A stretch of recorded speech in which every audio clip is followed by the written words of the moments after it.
धूप दीप अगरबत्ती देखाबै छ मिथिला नगरिया में मिथिला नगरिया में मिथिला नगरिया में आ बाबा विश्वकर्मा के पूजा करब हम 4 बजे भोर हरिया में आ बाबा विश्वकर्मा के पूजा करब हम 4 बजे भोर हरिया में।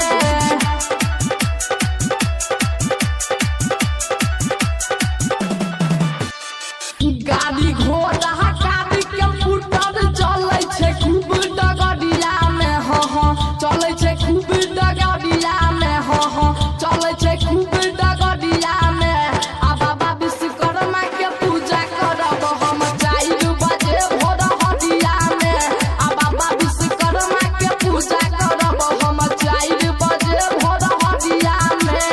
डीजे सुमित सतीश रेमा